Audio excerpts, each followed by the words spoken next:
Okay. Heart-rending stuff. We've plenty of time. We are so sad on this. I know. There was a soldier there who has 7 children and who can't financially look after them anymore. He's representative of thousands and thousands of people in that respect. What do we reckon that was how many countries with landmines around there? Was it 56? 71. 71 or 70? We can show you a list of those. It's been very sad what I've seen. That was very traumatic as a mother to witness.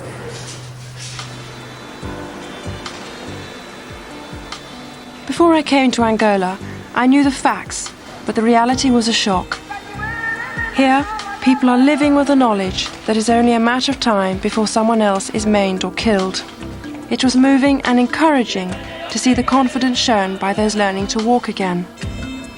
But the millions of unexploded landmines in their country will go on shattering lives for decades to come.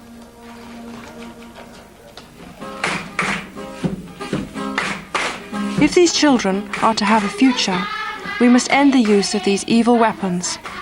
The only way forward is for a total worldwide ban on anti-personnel landmines.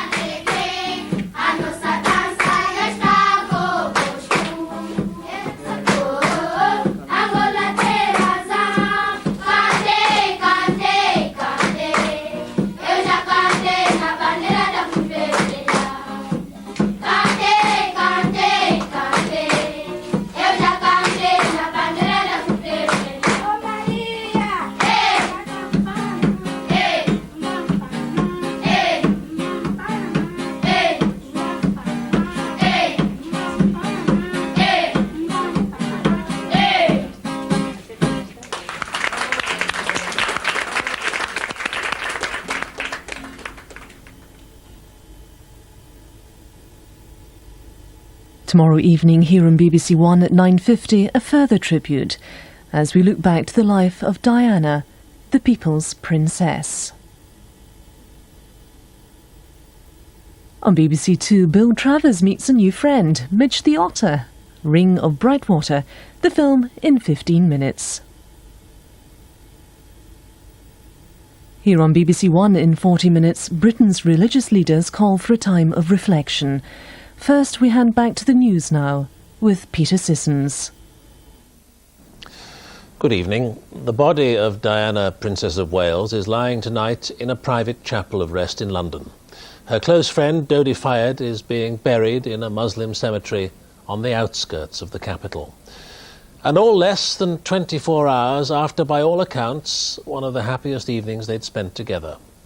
And around the wreckage of their lives is already running a bitter debate about what part in her death was really played by the squad of determined photographers who dogged her every step until it all unravelled in the horror of a high-speed crash in a Paris underpass. At 7 o'clock this evening, an RAF plane brought her home for the last time. Brian Hanrahan was at RAF Northolt in West London when it arrived. The Princess's body was brought home with royal ceremonial. A BA-146 of the Royal Squadron landed at RAF Northolt into the setting sun.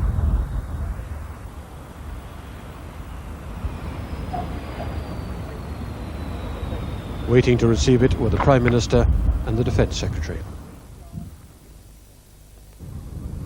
The procedure used was drawn up years ago in the event of a death of a member of the royal family abroad, but not used until today.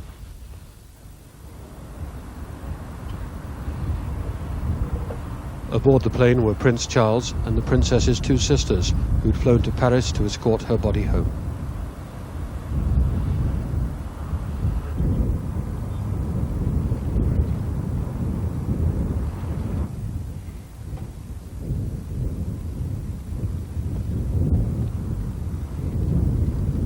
The coffin, draped in the standard of the royal family, was carried from the plane by members of the Queen's Squadron of the RAF Regiment.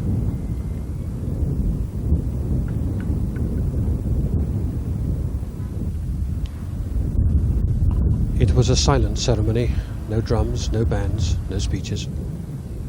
Prince Charles and her two sisters, Lady Jane Fellows and Lady Sarah McCorquodale, stood on the blustery tarmac as the coffin was placed in a hearse.